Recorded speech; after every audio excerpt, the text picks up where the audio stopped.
Welcome to another episode of French Moments with me, Dr. Sebenam Chachu.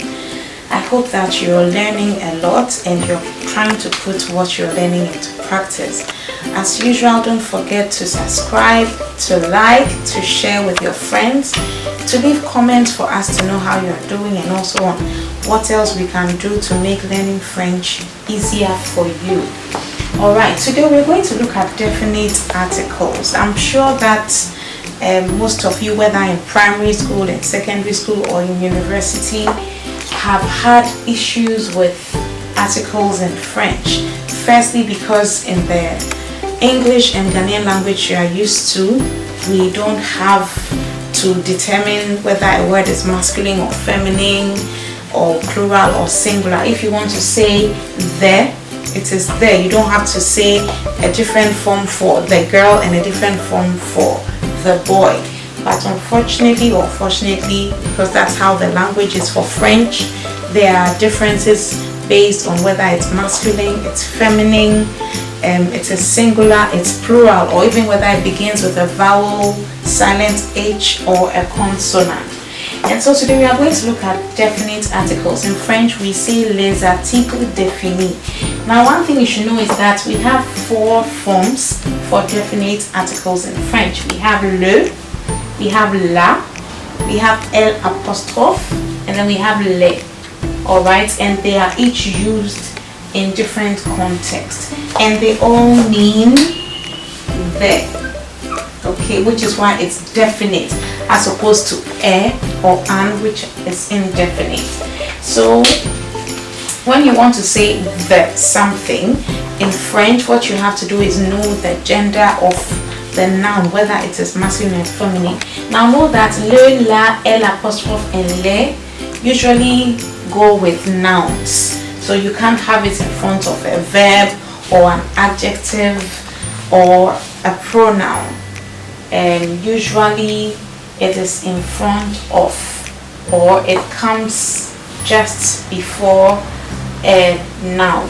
So what you have to do is that to choose the right one, you have to know whether it is masculine, whether it is feminine, whether it begins with a vowel or silent H or not, or whether it is plural.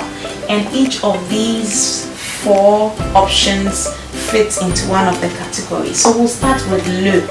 Le is used for masculine singular nouns. Masculine singular nouns which begin with a consonant. So we have le chat, that's a cat. Le chat, this is a male cat, so a tabby cat. Le chat, le chien, le soleil, le cahier, le crayon. So le chat is the cat, le chien, the dog, le soleil, the sun, le cahier, the exercise book, le crayon, the pencil. It's not the crayon, but it's the pencil. So please note that. Now it's important for you. I know that in some of you schools, you are just made to say chat, chien, soleil, cahier, crayon. But it's important that you are very particular right from when you start learning the language to use the articles, because if you don't do that, what happens is that after a while you don't know what article to use with which word, and you don't know which word is masculine or feminine. But if you start with it, instinctively you get to associate the right article with the right noun, and it's less difficult to make mistakes. Even in the university, we have people who don't know the difference between le and la when using them with nouns, and we keep having all kinds of errors that we shouldn't be having. Okay, so it's very important to keep this.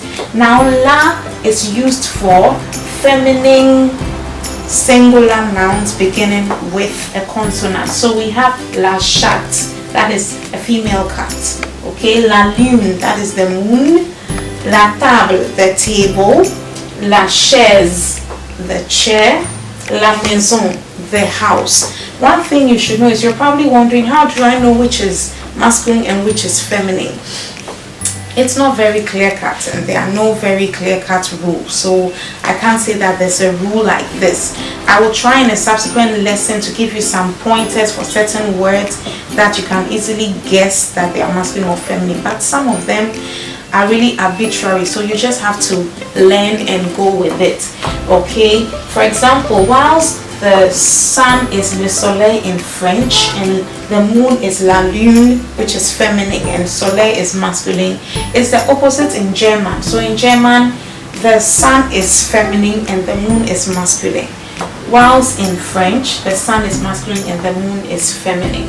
But we have relational nouns which are easier to deal with, and I'll talk about that in a subsequent lesson. So we looked at le, we've looked at la. Le for masculine singular, la for feminine singular, both beginning with consonant. Alright, and then we have the last one, which is L apostrophe. No, not the last one, actually, it's the third one. So we have L apostrophe, and L apostrophe is used for singular nouns that begin with a vowel or a silent H. So we have example l'arbre, l'hôtel, l'horloge, l'école, l'élève. What you should know that it's like using le, saying le arbre or la arbre by removing the E or the A and putting the apostrophe because it sounds weird. I guess that's the main reason. So it's usually for the sound. Okay, so we say l'arbre, l'hôtel, l'horloge, l'école, l'élève, etc. So these are some of the things to guide you when you are using le, la, and l'apostrophe. Finally, le is the plural for all of them. So you can take any of these, and when it's plural, you put le. So we had le chat singular. This is les chats, the cats. And then we have les tables, the tables. We have les écoles, the schools. We have les cahiers, the exercise books. Les élèves, the pupils. Les hôtels, the hotels. Okay, so this is to guide you when you are using the definite article. You choose between le, la, L apostrophe or le, depending on whether it's masculine singular consonant, feminine singular consonant, masculine feminine singular beginning with a vowel or silent H, or the plural for all of them. Please put this in practice and see you soon with another episode. Till then, au revoir et à bientôt.